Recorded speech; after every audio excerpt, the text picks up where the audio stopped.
Welcome to Rock Your Midlife. Hey, I'm Dr. Ellen, the Midlife Whisperer, and I am so thrilled that you are with me today. If you are a new listener, welcome, welcome, welcome.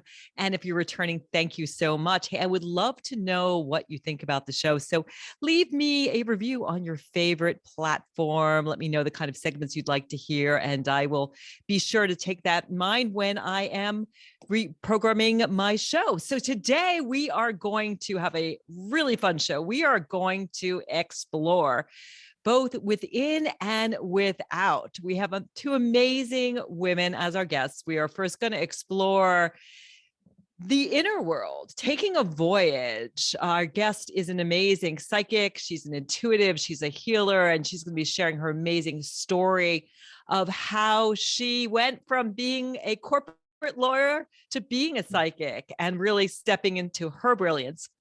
And then we are going to journey from without. We are going to be talking with a world traveler. She writes about travel. She has been all over the world, and she's going to teach us what we can do to be solo travelers. And I don't know about you, but I hate to say I have not traveled in a really long time. I was kind of thinking about my passport and realizing that other than Canada, I have not been out of North America since my 20s. My daughter lives in Amsterdam and I've been needing to visit her, but with COVID, it's made it really hard.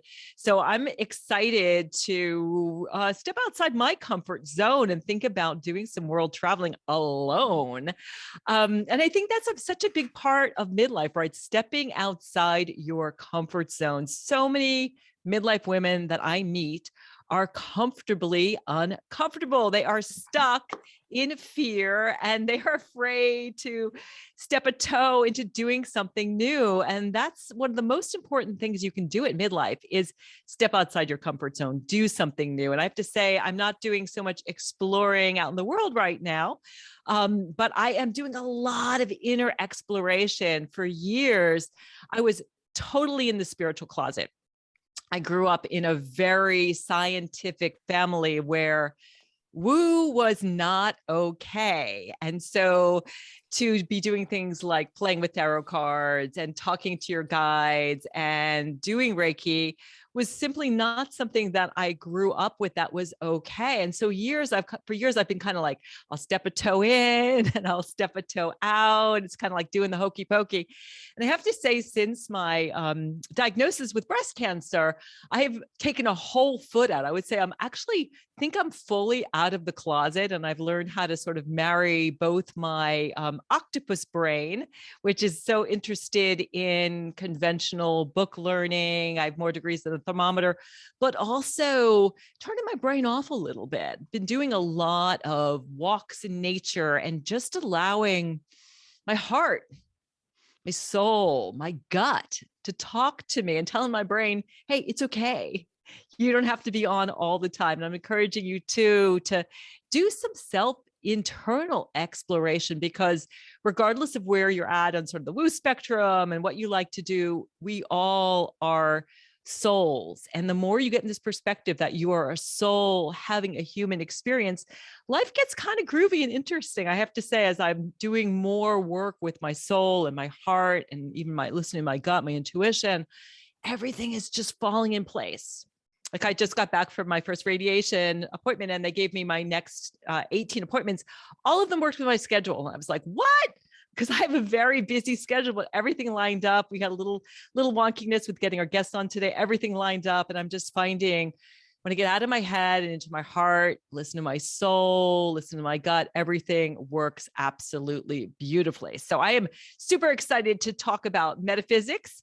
We have an amazing woman. Her name is Michelle Welch, and she is the author of 2 books, Spirits Unveiled and The Magic of Connection.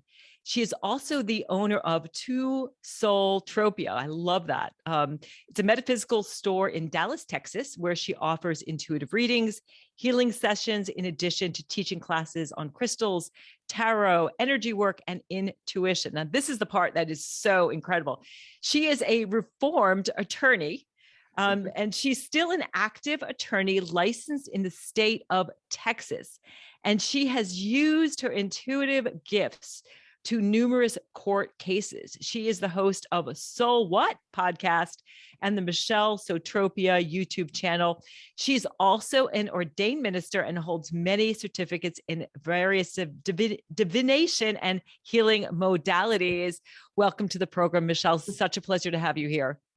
Thank you so much for having me. I really appreciate it. It's great to be here. My pleasure. I have to ask, for the people who are watching us on YouTube, is the crystal behind you real, or is that an image? So no, it's a real, some of the crystals are real, but there's some resin on it too, but it's not an image. It's a real. And wow. There are crystals over here. So my shop is full of crystals. So this is probably going to get changed because I'm like, why do I have something that's part crystal and part, there's a story in that, I'm sure. But we have crystals all in our store. We have angel wings, everything. So, and we have 3 stores now, about to have a 4th. So we're busy. Wow. Yeah. And so what's the reception to that? You're in Dallas, Texas. And when I think about Dallas, I've been there, and I think about, I think about the show Dallas, right? And I think about, people are very into cars and fashion, and it's kind of ritzy and more on the Bible Belt conservative realm. What's it like to have 3 metaphysical stores? You described Dallas perfectly, by the way. I call it sometimes I think cities have identities, and I used to think of this city, it's as sort of a greedy city. I mean, a very materialistic city. That sounds horrible because there's wonderful people here. But I really think now people are searching, like you said, they're going inward a lot more. And I think we can go inward so that we can take that outward, which is like the hermit card in tarot. We go inward for our exploration, our journey, and then we come out with a lantern of light to spread that to other people. And in doubt, that's what I've done with these stores, and people really seem to be interested. And I grew up with not the scientific background, but the Texas Southern religious background. And so it's been interesting to watch. That's fabulous. I think that people are looking for ways that they can connect. So when did you first realize that you had intuitive and psychic abilities?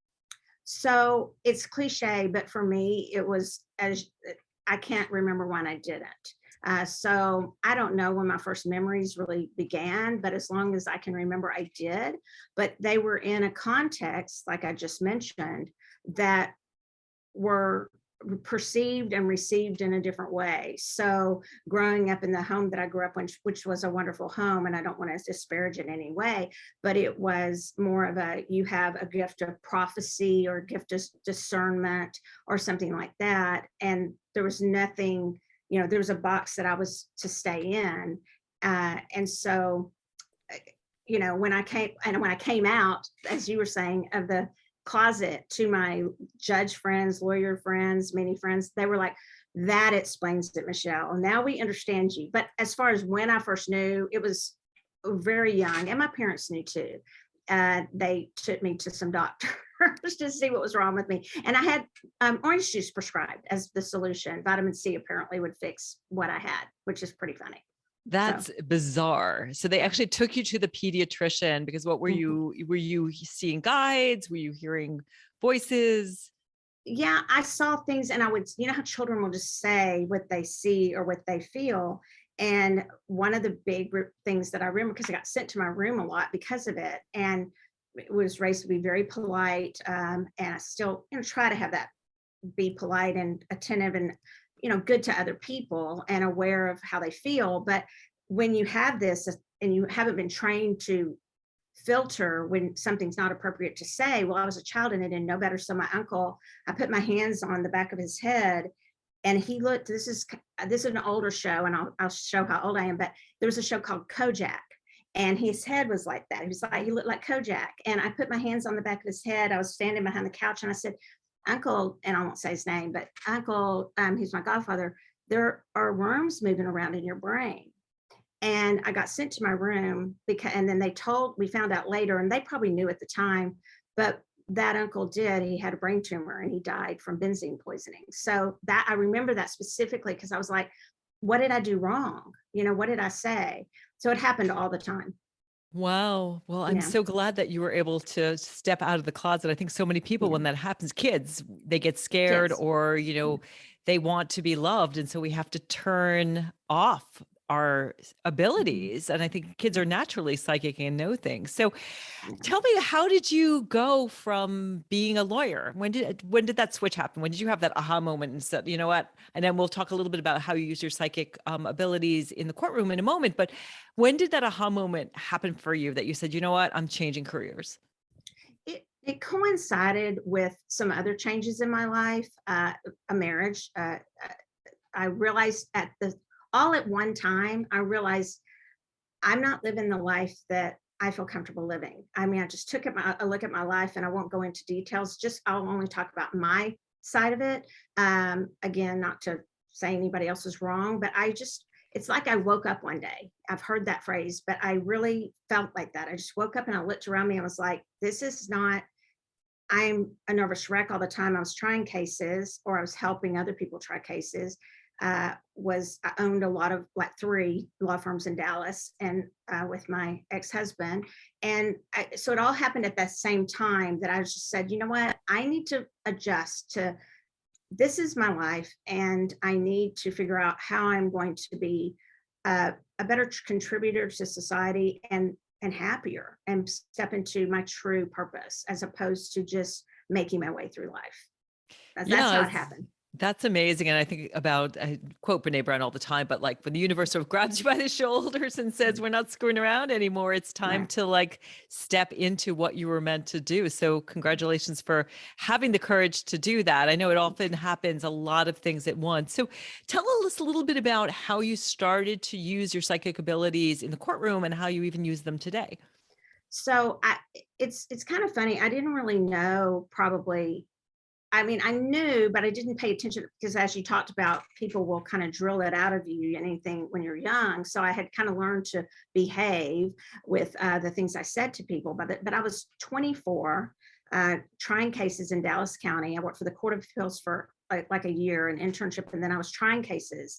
My third day there, I was literally in front of a jury, and I just remember thinking, "Wow, I'm really smart." And let me finish this. I'm not going to cut myself. I'm pretty bright, but pretty driven. But I had a lot of help, because I could pick juries, and I would help other people pick juries. I'd go down the hall and they'd say, help me pick this jury.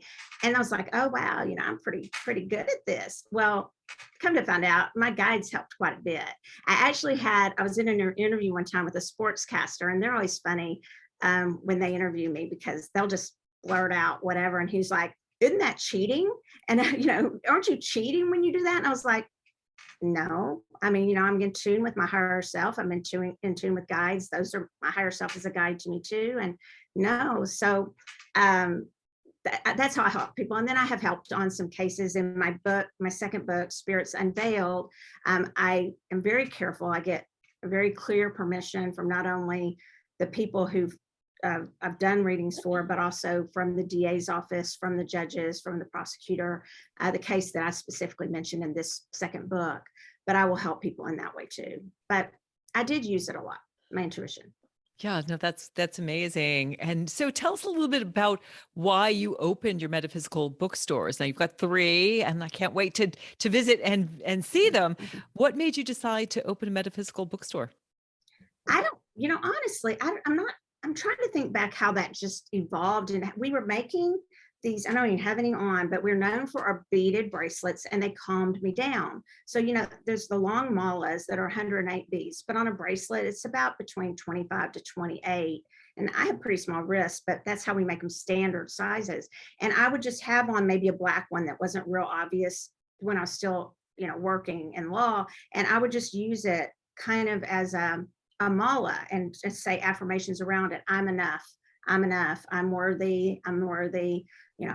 Because I always thought I had to prove something to somebody, and I still have a little bit of that. I don't know what, I'm always running, going fast, and I don't know what I'm chasing. But and so I was just trying to give myself some positive affirmations with those bracelets. And I'll tell you what, I think that's how it started. We would sell them in houses and around Dallas, and people, these, friends of mine would have these big kind of bazaars inside their houses. They have maybe 15, 20 vendors in their houses. And they sort of asked me, and it started from there. And really the bracelets calmed me down, and they're still some of our best sellers. Even though there's so many of those beaded bracelets out there, ours just sell like crazy. That's So neat. And is your store online as well? If people are it listening and they is. want to, okay, so it's Soultropia, so people can It's see. So I'm sorry, it's Soultropia? Soultopia. Yeah, no R. Yeah, yeah, Soultopia, yeah. Soultopia. So you're also an energy worker. And Mhm. so I'd love to get some of your advice on what to do about toxic energy. I think that a lot of women I work with are always, around people who are giving off bad vibes. And I also know that all of us are dealing with this toxic media Mhm. onslaught where we have this toxic media where if it, leads, it bleeds, whether it is like the stock market that gets you all anxious about your finances or worrying about the war or worrying about COVID. And I think it puts us in this, I'm saying it's not a cone of shame, it's like a cone of fear, right? So I Mhm. think all of this is set up to get us into fear so that we are disconnected from our gifts. We're disconnected from love. Because when you're in fear, you're in fight and flight and your brain doesn't work Exactly. right and you can't connect with other people. You feel completely disconnected from spirit, from God. So, what are some techniques that you utilize to help people to protect themselves from bad vibes? So I primarily, the first thing I do is I say, scan your own energy every single day, every morning, first thing, scan what is yours. So do a quick physical, mental, emotional, spiritual scan of your own energy. So that's that way, if I go into, if I see something on the news, or if I go in the grocery store and I feel something, I know what's mine and what's not mine. If I go into a meeting, if I go on, and I do this before I go on every podcast, what is my energy? What am I bringing to the table? Am I clear? Am I clearing my energy? I call it managing your own energy. That's the first step for me. And then it's not about blaming myself. It's about, okay, do I have a little bit of a headache today, so that I don't go, they have bad energy. I'm going to, they gave me a headache. So I scan my own energy. Then I a lot of the protection things that I say in my first book, The Magic of Connection, is there's all kinds of things. Like, you can use crystals. Selenite is great. I actually have it right here. And I was saying, for your throat chakra, I'm going to grab it. So this is a big Yeah. wand, but this selenite is wonderful.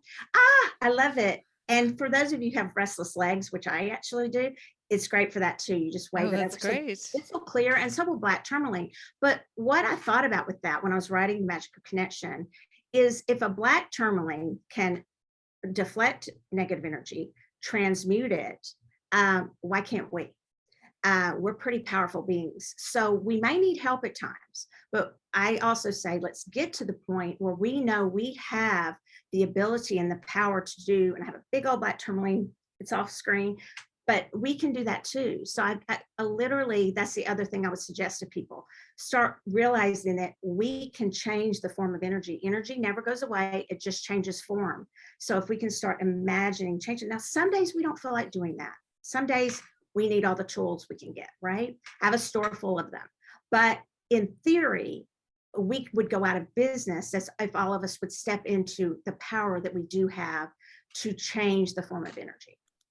Yeah. So the first thing is just to scan. So to And realize your mhm, awareness. And I think also once you do that, you start to notice what triggers you.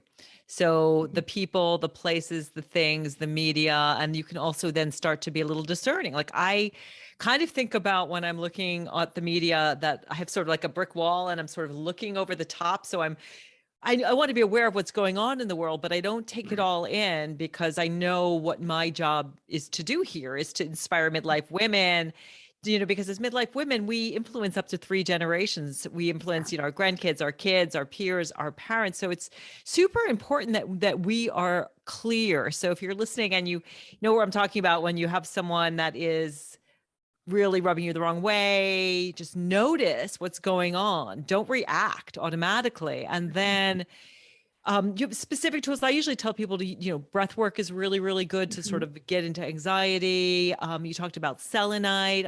Any other techniques people yeah, can use to kind of, I don't know, almost having like a cone of like, I think about the, the violet flame, right? Surrounding right, yourself with this violet energy that is not going to take in the negativity. right. So in the book, and just to tell you guys, you can go through them.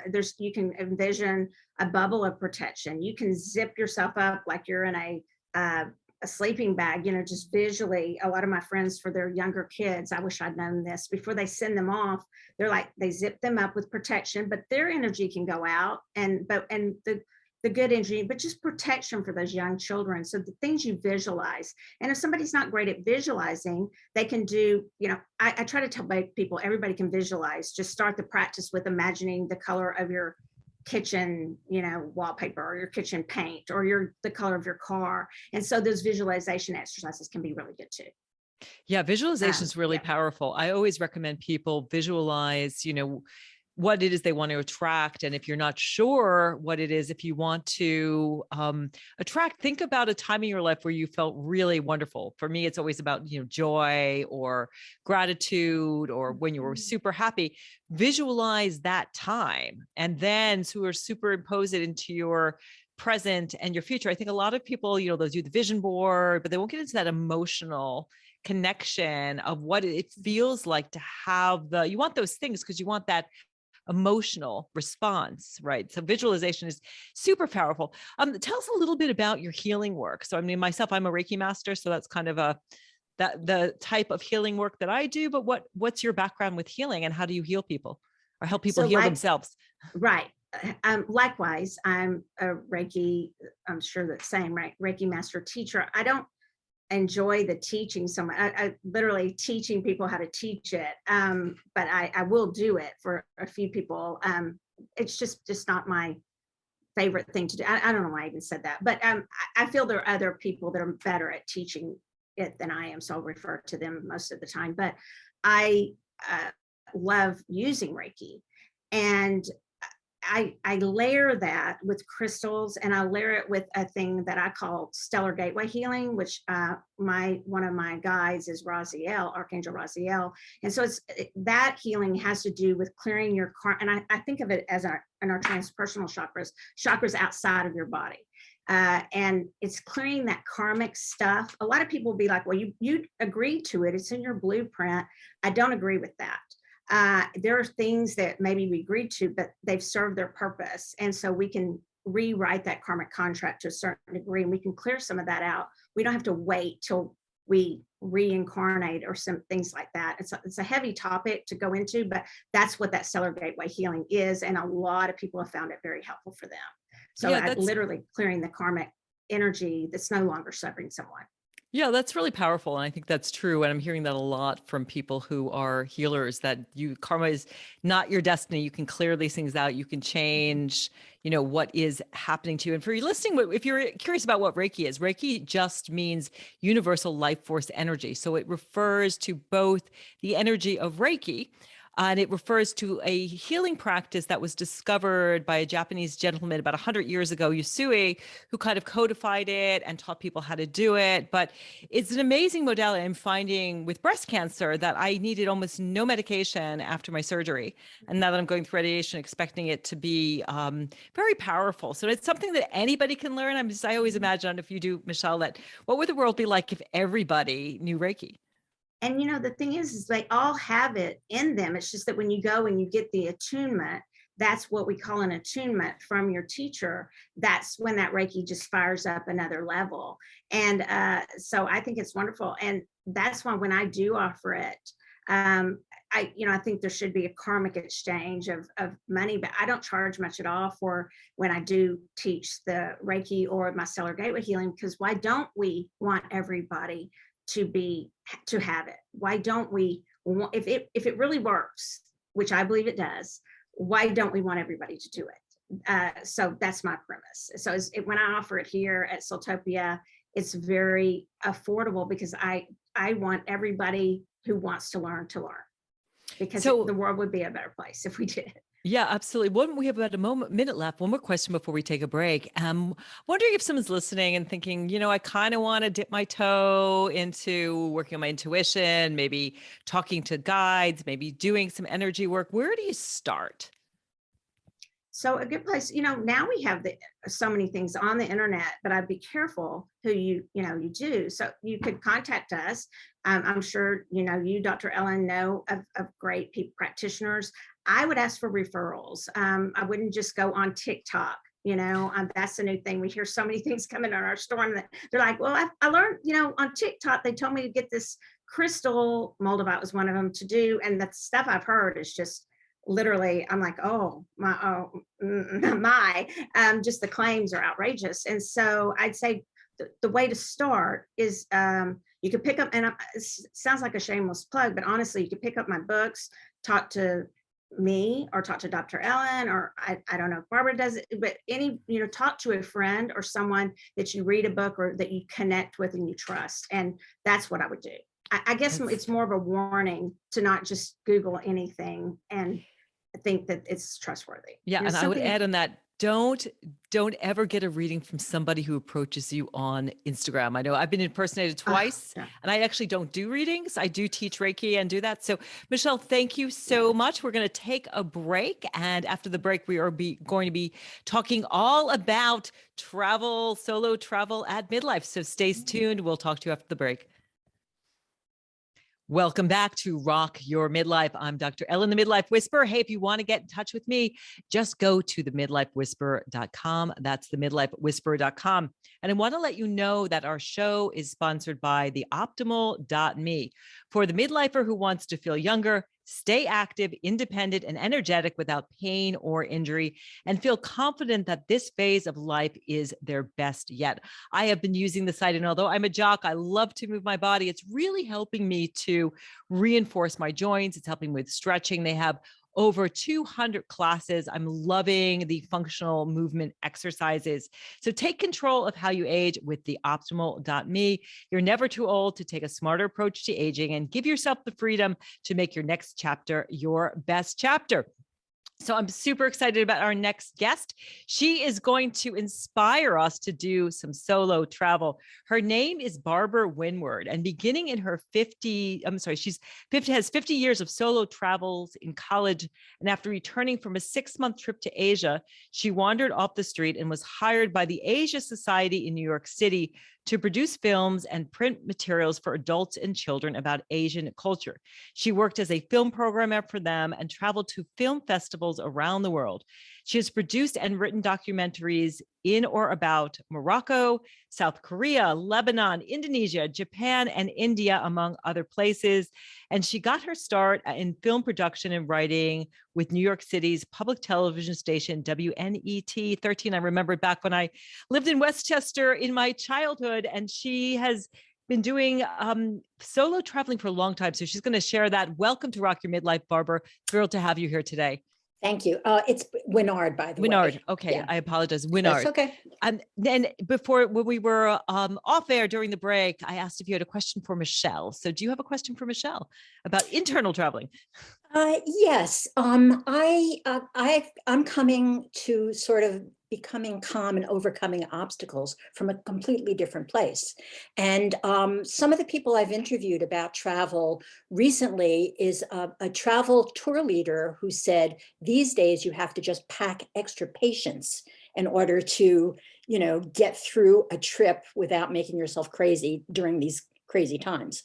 And I also recently interviewed a Tibetan monk who said that he practices mindfulness meditation, and which makes him perfect in airports when planes are late, when he misses flights. He just looks at it as an opportunity to overcome obstacles. It seems to be that there are many ways in life to become calm. Do you feel that some of these ways are sort of headed towards the same goal that you have, Michelle? That's a great question. Yes. And am I successful always as the monk is? No, I'm not. I'm still on a big journey to getting there, because I tend to get uptight very easily and be very hard on myself. But to answer your question, I do. I think there's many ways to get there. But I will say, starting with meditation, I'm writing the 3rd book right now, and I'm in and out going, do I put in that you have to meditate? Or is it a must? Is it a must? Because I've gone through, you can just take a walk in nature, and that's meditation. And that's where I am at now. But then I kind of go back to, really, you need to sit there for at least that 5 minutes and express gratitude in a quiet space. But I think whatever means we use, I think it's proven that meditation will calm us down, right? I mean, they have scientific proof of that. But I do think these days that some of the woo-woo stuff is becoming more, we're having scientific things to back it up. And I do think it's interesting. And I don't know if this answers your question, but one thing, Barbara, I don't want to take up your time. It is interesting to me to see that a quantum physicist or quantum mechanics that I had on my show told me that he is so close, and he's a scientist, to what we believe in our stores. I mean, the spirituality that I practice. So these two fringe kind of things are coming, science and maybe faith are coming together. And a lot of that does circle around meditation and the practices associated with mindfulness. Yeah. Great question. Thank you for that, Barbara. And I would just add, breath is always the quickest way to calm down your sympathetic fight and flight nervous system and fire up your parasympathetic. So just doing some box breathing, some deep breathing will make a huge difference. So let's talk travel. I'm super excited to get moving on this. So what set you off on your path to being a traveler? I don't know. I think it was probably, I must have been about 8 years old. And right from the start, I was from a very boring town in New Jersey. And I daydreamed all the time about traveling. When I was old enough to read, I was reading about climbing the Himalayas. I was reading early female travel writers. And I came from a very conservative family. So I just had this vision that I was going to take off. And when I became older, I kind of looked back and realized that because of tragedies in my mother's life, she was afraid to have me go out into the world. And I felt that she wanted me to share her fears of the world. And something in me rebelled against it. And I was out there. I mean, as soon as I could travel on my own, I took off, and I had jobs where I worked until I had enough money and then would travel. And I would almost always travel alone because people I knew didn't want to go where I was going or in the way that I was going. And so for much of my life, I traveled by myself, but now I am 74 years old. I am changing the way I'm traveling, and my life is changing in a lot of ways. And I intend to travel alone, but there are other ways in which I have started to travel, and I'm looking at travel. Well, that's amazing, especially for being a woman. Have you found it is safer or more dangerous when you started traveling to today? There are different fears. I mean, when I was younger, I mean, my mother worried about me, my family worried about me, and rightfully so. We didn't have the forms of communication we have now. I couldn't call on a cell phone. I didn't even have a phone nearby. So my family and friends would not hear from me for months. And now it's different. You can be in touch constantly. My daughter's a traveler, and she's in touch every day. She lives in London, and we're in touch every day. But the past 2 years have been very frightening for travelers. And I've been writing an article about re-entry anxiety, about starting to go out into the world in the way you used to, but with a different world out there. And there are things to fear as well. I mean, I have an autoimmune illness. I just had my knee replaced. And I have not been traveling long distances over the past couple of years. And I have trips planned over the next 6 months for India, England, and Greece. And I'm uncomfortable about it in some ways, but I think you're always uncomfortable about taking off to a new place by yourself or even with other people. There are different fears. So I think there are always fears. And the wonderful thing about travel is that by overcoming those fears or just pushing yourself to do it anyway, after it's over, you look back on it and you say, I've done that. And you feel like your soul has grown. That's such wise advice. And I think it's with anything in your head. If you're all afraid of it, it stops you from moving forward. But then once you go through it, you're like, why was I so worried about this? This is one of the best experiences in my life. So for someone who's listening going, gosh, I really want to do that trip by myself, but I'm super scared. How do you get over your fears and where do you start? As you guys were saying, it's important to do research. And actually, for 25 years, up until I was 71 years old, I was a senior editor of 2 online encyclopedias. So I really learned how to research well, and which sources you can believe and which sources you question. So you have to go and do research on the internet, in print and online, whatever, to look up places you want to travel to, see what problems there are in getting around, going online. There are wonderful, wonderful women's travel groups online, on Facebook, on Instagram. I'm on about 5 different groups, and people ask questions all the time. They travel together, they find travel partners, they find information about, where can I go, in Sicily, if I want to see this, what should I do if I want to go to India and I want to do this? And there are people who have done it, who have been there, and you can meet them and talk to them online. So I think those are 2 big ways. I mean, I've daydreamed about a lot of places, and I haven't been to all the places that I want to go to. And now at this stage in my life, I'm also realizing that I like going back to places I've been. So I can kind of gauge how I've changed in my life, how places have changed. And a trip I took several years ago, I took my daughter with me. She was in her late 20s. And I went back to a place I visited 40 years ago and shared it with her. It was visiting the house of a woman that I adored, who passed away. And I shared this trip with my daughter. And it was just, it was a wonderful thing to go back to someplace you've been and see the continuum of your life. Yeah, that's great advice. So arm yourself, and then it's okay to go back to places because they're not the same. Right. Everything changes so much. So why did it take you so long to write about traveling? I was a writer for 50 years, and I wrote about everything else except me. I think I'd written one poem about myself many years ago, and I was really uncomfortable because I felt very exposed, and I felt uncomfortable about people reading it. And it was something so personal to me. That kind of turned me off for a while. And then after I left my job at 71, for the first time, I took a tour. I had never been on a tour before. And I wrote about what it was like being with people and traveling with a group of people, how that was different, how I felt it had, I was changed, or could I continue that way, what I liked about it, what I didn't like about it. And I wrote to the company, it was Road Scholar, which is this great travel company, and asked them if I could write an article about what it was like after 50 years of traveling alone to travel with a group. And they said yes. And I started writing for them. And then I branched out, I wrote a blog, and then I started writing for travel companies, articles about traveling in different countries.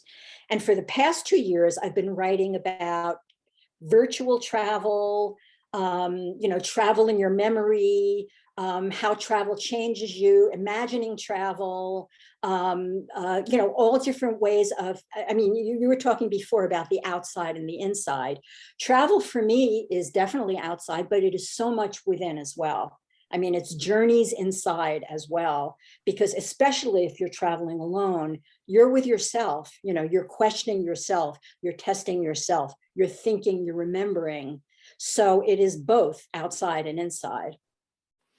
Lovely response. And how does mindfulness feed your travel writing? Well, one of the things, what it really fed my travel writing when I wasn't going anywhere, because there's a way of remembering, and there's been scientific writings about this as well.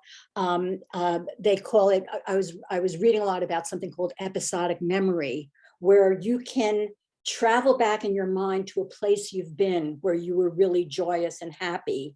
And mindfulness is a big part of that. When you go someplace, you use your senses, you smell things, you see things, you hear things, you see everything, and you keep track of things. You can write about it and keep track of it that way, or you can keep it in your mind.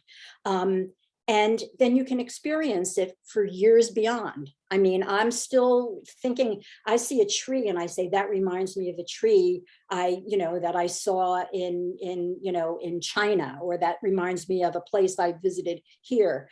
So for me, travel is keeping that within you where you've already been and bringing it back when you need to feel that joy again. Yeah, and the mindfulness piece is interesting too, because I think that when we are doing something new, I mean, when we're doing the same old all the time, we're so acclimated to it. Even though you think about driving to work, driving your car to the same place, we're kind of hypnotized because there's no newness there. But when you do something, you go to a new place, especially if there's new food, new language, new people, you're by yourself, it forces you to really turn on all of your senses and really experience that mindful moments of just being so aware of what you're experiencing. Right. And one thing also is with travel is that a really important thing is the people you meet. I mean, the people that I've met online, the people that I've who I'm now friends with, and I moved to a new place, and it turns out someone I met online on my travel group knew somebody down the block. So now we're really close friends. It's contact with the world. And I'm still in touch with people I met 50 years ago on a ferry in Hong Kong. I'm still in touch with somebody that I met sitting next to her on a plane going to Spain. When you travel, your experiences take you through your life. And one other thing that I was thinking a lot about was that I think when you're younger, you often travel to take things in. People, new experiences, everything around you. And when you reach a certain point in your life and you've traveled a lot, you travel to give things out. I mean, inspiration, your experience, your advice. So that feels like part of the continuum as well. So for people who are listening, myself included, who haven't traveled in a long time, like I've traveled a lot in the States, and I have traveled to Canada because I live about an hour from the border, but I was kind of thinking about it as I was getting ready for the show, thinking, my gosh, I haven't been out of North America since my 20s. In my 20s, I did the Europass thing. I did a semester abroad in the UK in London, and then I went all over. You just get on a Eurail and you wake up in Copenhagen or you wake up in Austria. So at midlife, someone who's listening in the 40s, 50s, where do we start? And what are some of the best places you feel are good places for solo female travelers who are at midlife? I, well, as I said, I've discovered that you can find people to go with you in a lot of these online travel groups. I'm a member of one group called Over 60 Women Travelers, and there's solo travel groups, there's group travel. But one way to get started is to go with a small group of like-minded people. And you can go ahead of time and kind of get used to the place on your own, and then hook up with people. And then after a trip ends, you can stay and you can go on your own. I find it, when I think about people traveling now, there are so many different combinations of ways in which to go. I myself would say I've always dreamed about going to Japan. I would talk to a friend of mine who knew people all over the world. She would put me in touch with someone she knew who lived in Tokyo, and that would be one person I would know. So I would get tickets, I would go to Tokyo, I'd meet up with somebody, sit and talk to them, they'd give me advice, they'd give me names of other people, and then I'd head off on my own. So talk to people who have been there, talk to people online or friends of friends or friends who have been there. Or if you like, you can do all the research yourself, but read books. I mean, that's a wonderful way of inspiring travel. I wrote an article once on what inspires women to travel. I mean, it's books, fiction and nonfiction, books by women travelers, films. I mean, a lot of people have been inspired by films like Eat, Pray, Love, or Building a House in Tuscany, or whatever. I mean, I was inspired by my favorite film in the world, which is I Know Where I'm Going. It's a 1948 film, British film. I went to the island of Mull in Scotland to see where they filmed it. And since then, I've written a bunch of articles on going to film locations for films you love and going there and looking and seeing. I went to the bridge on the River Kwai. I went to places where they, filmed Dr. No. I went to, New Zealand, Lord of the Rings, Harry Potter, all over the British Isles. I mean, there are lots of things. I once went to a museum in London that had stuffed animals like that had died, made into like stories of in British poetry, school kids poetry. I mean, that was pretty horrible, I have to say. But there have been many reasons for me to get excited. I always wanted to go to Tibet. So I went to Tibet. And it was one of the most difficult trips of my life, but I did it. I've been reading about it. I read Alexandra David Neal writing about it. So whatever inspires you in your life around you, I mean, read, talk to people, daydream, watch television, watch films. There's lots of inspiration. Yeah, it sounds like you can't do it wrong. And I love the idea of thinking about movies that you've enjoyed. And I saw the other day, I don't remember the name of the organization, but it's an organization that it's kind of like Airbnb, but you stay with locals. And the part of what they do is the locals actually kind of show you the ropes. So what do you think are some of the best places for midlife women? If you're thinking if someone's sort of stepping their toe in, do you recommend any sort of specific places? Is it harder to go if you don't speak the language? Specific countries. Where would you recommend? Well, if you really want to just test yourself and well, first of all, traveling on a local trip is a great way to try it. Go to an American city. Go up to Boston. Go to San Francisco. Drive partially cross country. There are lots of places locally where you can test the waters. In Europe, of course, you go to England. I mean, I love traveling in the British Isles, and I have no Scottish, Irish, or British blood, but I felt something for the mythology, the stories, when you travel alone, you talk to people. You talk to people if you're staying at a B&B. You talk to people on trains. It pushes you to get out and communicate, and that's a good way of meeting people in countries you're traveling to. On the other hand, I've traveled to India 6 times. I feel an affinity for traveling in India. I go to a different part of the country each time I travel.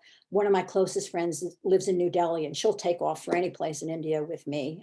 So I love that.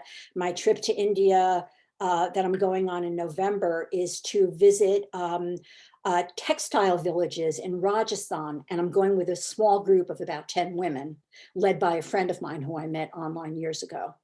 So, you can find somebody who will help you get started doing that, or you can just jump in and do it yourself. But yeah, I mean, I went to Morocco. I didn't go by myself. I traveled with a friend. But I've traveled, I went all over Asia after I worked for the Asia Society, and I was completely by myself. I was in Indonesia, Japan, China, and I have never had a problem. I've never been robbed or attacked, or I'm very careful, and I'm careful about going out at night by myself and where I go. And I find very often people in foreign countries will take care of you if they see a woman traveling alone. I've had people on trains, families come up to me and say, come sit with us, you're by yourself. So, I mean, you have to learn how to trust people, but know when not to trust the situation. So, I mean, you're relying on yourself a lot, which is a great exercise. Yeah, and just piggybacking on what Michelle said too, I think that energy of just knowing, like if it's a dark road and you're walking down the road, if you don't feel safe at some moment in time, like walk the other way. So I think we have a lot of intuition. So we have a few minutes left. So I want to bring Michelle back on and have her ask you a question. Barbara, thank you. You have shared so many tidbits and gotten me super excited about traveling. At least step back into Europe and visit. My daughter lives in Amsterdam. So we're kind of thinking about Amsterdam's wonderful. Yeah, I've been there, but I'm looking forward to stepping back. So Michelle, do you have a question for Barbara? So many. You're fascinating. I'm really fascinated. I'd like to know where to read your articles for one thing, and what you've written. But has all your travel made through all the years made the world seem like a larger place or a smaller place?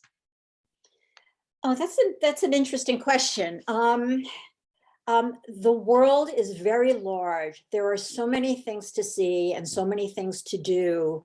Um, and um, but travel is not, travel to some places is not that different from travel to other places.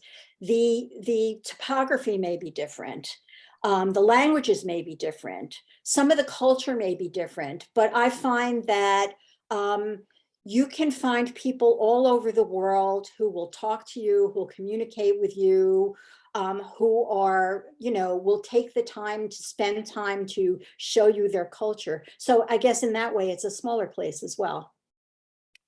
I love that answer too. And I think it's true with everything we have media wise. We really can see that we all are connected. And I think the biggest issue with humanity is that we just don't see the divinity in everyone and everything. If we all could see we're all the same species, then we need to come together and not be separate and appreciate the differences in between us. The world would be a very, very different place. So real quickly, Barbara, if someone wants to read your writing, what's the best place to go? Oh, well, my blog is thebabybloomer.blog. I love And that. I'm now writing a lot of articles for travelawaits.com. And I write for Road Scholar as well. I write blogs for travel for Road Scholar. And Michelle, if people want to get in touch with you, where's the best place to find you? MichelleWelch.com. All right, MichelleWelch.com. That's easy to remember. Thank you both so much. It was such a joy to voyage with you and to take this little journey. I know I've learned so much. I think for me, just seeing you, Michelle, and stepping out of your spiritual closet, going from being a lawyer to being a psychic and feeling really good and proud about what you do was amazing. And Barbara, just you've inspired me to get off my fear pod. I have to say, travel wise, I'm a little scared about it. For years, I was so comfortable with my ex-husband did not like to fly. So that sort of kept us sort of stuck for a while, not traveling. But I think I'm going to start thinking about doing that. So we have about a minute or so left. Any parting words of advice, Michelle, for somebody who wants to explore your realm? Same thing as kind of like Barbara. I think the thing is just take a step into it and reach out to other people. There are groups, again, I'll take a cue from Barbara. There are groups online where you can even get on there. If you are scared to go to a store, you don't feel comfortable, try it out online on Facebook or one of the social media platforms that you're on. That would be a good idea to start too. Yeah, but as we were been saying, be judicious with what you take in. There Absolutely. I'm sure there's some in the travel world too, but especially in the metaphysical world, there are so many scammers out there when you come in and you're vulnerable that you really, really have to be careful. And I want to let people know too, Michelle, that you also have a podcast. Can you tell people the name of your podcast for people who want to learn more about developing their psychic skills? Right. So I have a podcast called Soul What, WHAT, and it's on Tuesday nights, and it is live. We're live, but then you can watch it later on YouTube or any podcast, watch and listen on any podcast platform. And we have all walks of life. So how people use their intuition. We've had everything, anybody from Matthew McConaughey was on our show to a local reader or someone, even a local dentist in Dallas, how he uses his intuition. So, or just a psychic like me. So just all walks of life, we all use our intuition. We just call it different things. Well, I will definitely listen to the episode with Matthew McConaughey. I just finished his book and he is just an incredible person. So Barbara and Michelle, thank you so much for being here. Thank you all so much for listening today. I hope that we have inspired you to travel within and travel without. Hey, if you liked the show, please leave me a review. Let me know what you thought about it. And if you have a question, feel free to reach out to me at themidlifewhisperer.com. That's themidlifewhisperer.com. I just want to thank my sponsor, theoptimal.me. If you're looking to get fit, they are an amazing website to check out. Thanks again, and I will see you in our next episode.